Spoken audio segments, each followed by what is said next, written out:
معنفات، نازحات، مغتصبات. حبوب منع الحمل كان سلاحهم الوحيد للدفاع. لا عندنا أكل، لا عندنا شراب، لا عندنا بتاع لا عندنا بتاع فرشة. ماذا نعرف عن نساء السودان؟ بتعيش السودان أكبر أزمة إنسانية في العالم. الاشتباكات بين قوات حميدتي والدعم السريع كانت دامية، وراح ضحيتها أكتر من 15,000 بني آدم، ويمكن أكتر بكتير من الرقم ده. دمار في البنية التحتية وانهيار مقومات الحياة الاجتماعية والاقتصادية.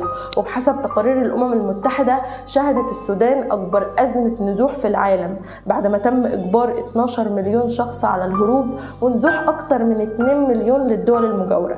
الحرب الكارثية في السودان بفظاعتها وفجاجة القصص اللي خرجت منها من أساليب قتل وتعذيب وتهجير وفقد ومجاعات خلفت أكتر من 30 مليون إنسان محتاج للمساعدة، يعني تقريبا تلتين إجمالي السكان.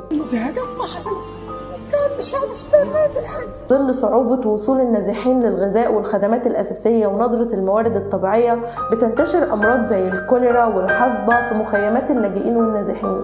المدنيين بيتعرضوا للموت بقصف مدفعي وغارات جوية وهجمات بطائرات مسيرة. انتهاكات القوات المسلحة السودانية وقوات الدعم السريع أكتر من تضرر منها النساء، واللي تضرروا بشكل وحشي بتعرضهم لحالات اغتصاب وزواج قسري واختطاف وتعذيب بكل الأنواع. النساء في السودان بجانب جهادهم في حرب الموت والنزوح عندهم حرب خاصة جدا مع محاولات الحصول على حبوب منع الحمل كخطة للدفاع عن حياتهم وشرفهم بعدما الأطراف المتنازعة استخدمت اغتصابهم كنوع من أسلحة الحرب. فهنلاقي بنات أهاليهم من الرجالة وفروا لهم سكاكين مش عشان يقتلوا بيها المعتدي، لا، عشان يقتلوا بيها نفسهم لو هددهم المسلحين بالاغتصاب. ده غير اللي رموا نفسهم في النهر واللي انتحروا بطرق تانية مختلفة. ده غير اللي هربوا لمكان مجهول خوف من عائلاتهم اللي هددوهم بالقتل بداعي غسل العار. وكانوا دايما يغتصبوا بناتنا، ولا من بناتنا طفرناهم بالحيط بفوق. وفي إحدى مناطق الجزيرة طفلة عمرها 13 سنة تعرضت للاغتصاب الجماعي على يد قوات الدعم السريع. أما أمينة وعمرها 27 سنة كانت ضمن مجموعة من 21 سيدة حامل في المرحلة الأخيرة. جمعهم دكتور في واحدة من القرى عشان يقدر يساعدهم في الولادة قبل النزوح. أمينة كانت مضطرة أنها تخضع للولادة القيصرية وسط عمليات إطلاق نار مرعبة لدرجة أنها نزحت من القرية بعد 6 ساعات بس من العملية. بالرغم من الجرح وأن على دراعها طفلها الرضيع، نزحت أمينة مشي وبعدين على عربية بحمار لمدة أيام. في السودان هند تانية نزحت مع عائلتها والعربية اتقلبت بيهم. البنت خرجت من العربية واختفت، وبعد 24 ساعة لقوها مستخبية تحت عربية، بس للأسف متوفية وعليها علامات الخوف والذعر الشديد.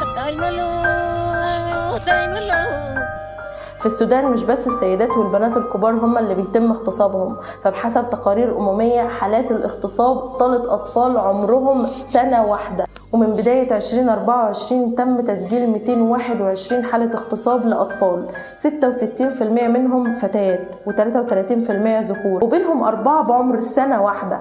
والأرقام دي ممكن تكون أقل بكتير من الواقع بسبب عدم الإبلاغ نتيجة الخوف من الوصم أو الانتقام. وفي الختام لا يسعني إلا أني أقتبس مقولة الشابة السودانية هناء التجاني الناشطة في مجال السلام والعدالة: هذه الحرب ستترك ندوبا دائمة قد لا تلتئم أبدا بالكامل، لكننا لن نسمح لها بأن تعرفنا.